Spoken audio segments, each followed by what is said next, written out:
दुश्मनों के लिए बंद है, ये अरागची ने कह दिया है। दोस्त देशों के लिए हॉर्मुज खुला हुआ है, रूस, चीन, भारत के लिए खुला हुआ है स्ट्रेट ऑफ हॉर्मुज, ये अरागची ने कहा है। ईरान ने यह ऐलान कर दिया है। ये एक इंतहाई तबाहकुन डेवलपमेंट है और अब तक का सबसे बड़ा इकदाम है। ईरान ने क्या चीजें रखी हैं सामने, जो अभी तक आया है वो मैं आपको बता देता हूं। ईरान के स्पीकर ने एक बहुत बड़ा इंकशाफ किया है।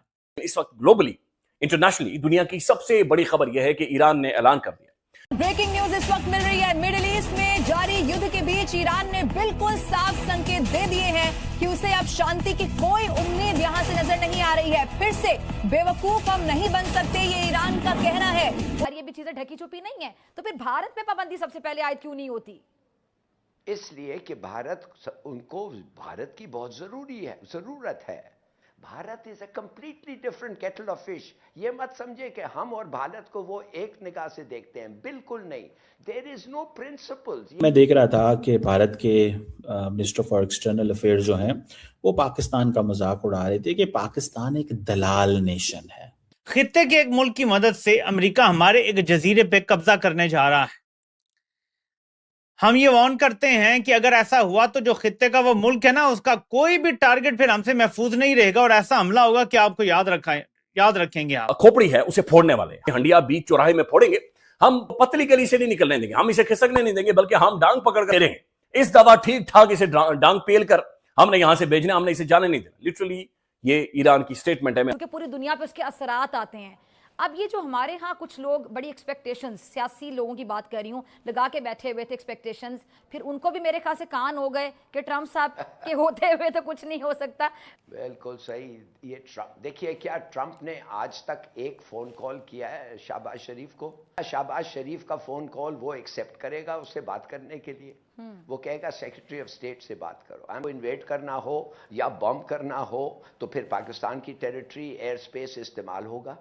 ये वो करेंगे जब अगर उनको जरूरत हो। इस भारत की कूटनीति अब सिर्फ बैलेंस बनाने तक सीमित नहीं रही है, अब ये खेल बदल रही है। जहां एक तरफ दुनिया के बड़े बड़े देश युद्ध में उलझे हुए हैं, जहां अमेरिका और इजराइल की रणनीतियां मिडिल ईस्ट की आग भड़का रही है, वहीं दूसरी तरफ एक देश है जो बिना शोर किए, बिना किसी टकराव के अपनी जीत हर दिन लिखते जा रहा, और उस देश का नाम है भारत। जी हां, और इसका सबसे बड़ा सबूत अभी सामने आ गया है। ईरान ने भारत के लिए हॉर्मुज जल डमरू मध्य खोल दिया है और ये ऐलान किया है ईरान के विदेश मंत्री ने।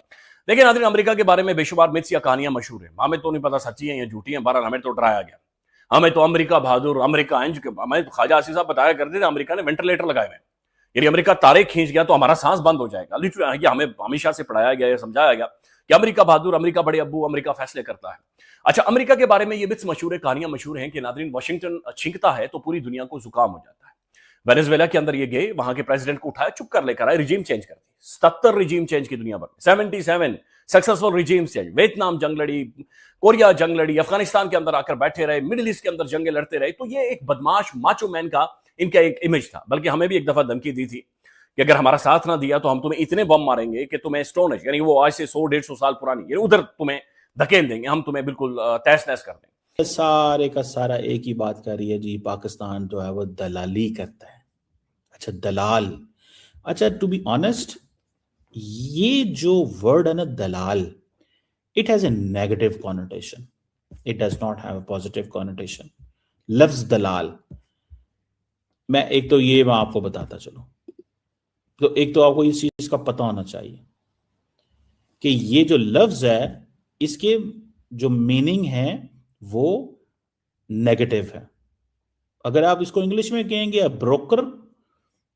ब्रोकर और मिडल मैन और एजेंट, तो इट सीम्स नाइस, ठीक है, बिजनेस ओरिएंटेड लेता है। Dalal is like it's a negative connotation है इसकी। मैं ये समझता हूं कि ये जो लफ्ज इस्तेमाल किया गया है ये शायद प्राइम मिनिस्टर जो डॉक्टर जयशंकर साहब हैं, पाकिस्तान के हुक्मरानों के हर चीज में नाक घुसाने की आदत उनके मुल्क को लगातार भारी पड़ रही है। पहले से ही संकट झेल रहे पाकिस्तान ने ट्रंप के चापलूसी के चक्कर में अमेरिका, इजराइल और ईरान के बीच मध्यस्थता वाली नई ढाल चली। जिसके भनक ईरान को लग गई तो हॉर्मुज को एक बार फिर से हथियार बनाते हुए ईरानी सेना ने पाकिस्तान को झटके की डबल डोज दे दी। ये जो मिडल ईस्ट का क्राइसिस है, ईरान इंडिया के अंदर इसको वेस्ट एशिया कहा जाता है, ठीक है जी। और वहाँ पे अब क्योंकि वो बात हो रही है, उन्होंने कहा जी हम दलाल नहीं बन सकते हम। अच्छा इसमें भी इंटरेस्टिंग सवाल, ठीक है जी। क्या इंडिया ने, क्योंकि पाकिस्तान से लड़ाई है तो इस प्रोसेस को कह दिया नहीं है, नहीं पाकिस्तान दुनिया क्या कह रही है, अरे पाकिस्तान तो हॉटस्पॉट बन गया, दुनिया कह रही है पाकिस्तान हॉटस्पॉट बन गया है, और ये ऐसा हॉटस्पॉट है that is going to be very important. ये कोई दूसरा उस तरह का हॉटस्पॉट नहीं है। तो ये जो प्रॉक्सिमिटी है, ये जो लिवरेज है, ठीक है ना जी, ये बड़ी मुझे तो इसकी नेगेटिव ओरिएंटेशन है इसकी, लेकिन जयशंकर साहब ने कहा होगा, वो जिसे कहते हैं ना कि कहीं ना कहीं पे ये चीज़ जो है एक प्रॉब्लम न बन जाए मेरे लिए। आप इमेजिन नहीं कर सकते, आप इमेजिन नहीं कर सकते, ठीक है ना जी। मैं तो इस चीज़ को इस तरह देखता हूँ कि इंडियन लीडरशिप जो है वो बड़ी तगड़ी है, उनको इस पे बहुत ज़्यादा काम करने की ज़रूरत है कि ये चीज़ें ना कहें, ये चीज़ें ना कहें, ये बातें ना करें। और कहीं ना कहीं पे वो कहेंगे कि यार हाँ ठीक है ये चीज़ें होती हैं, मतलब एक पॉइंट जो है वो सामने आता है। अब मुझे जो चीज़ नज़र आती है वो यही है कि यार ये क्यों जयशंकर साहब इस तरह करेंगे या कर सकते हैं। मुझे नहीं लगता कि जयशंकर साहब जो हैं वो। ईरान ने कर दिया है बड़ा धमाका, पाकिस्तान को झटका, और भारत के लिए स्टेट ऑफ हॉर्मुज़ के रास्ते हमेशा के लिए खुले हैं। क्या है पूरी न्यूज़? दोस्तों, पाकिस्तान की एक आदत बहुत पुरानी है, बात बनने से पहले ही जश्न मनाना।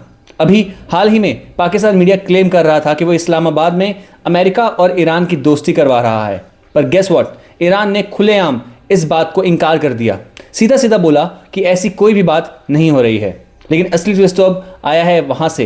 ईरान ने पाकिस्तान के वो शिप्स पकड़कर वापस भेज दिए हैं जो स्टेट ऑफ हॉर्मुज़ से निकलने की कोशिश कर रहे थे।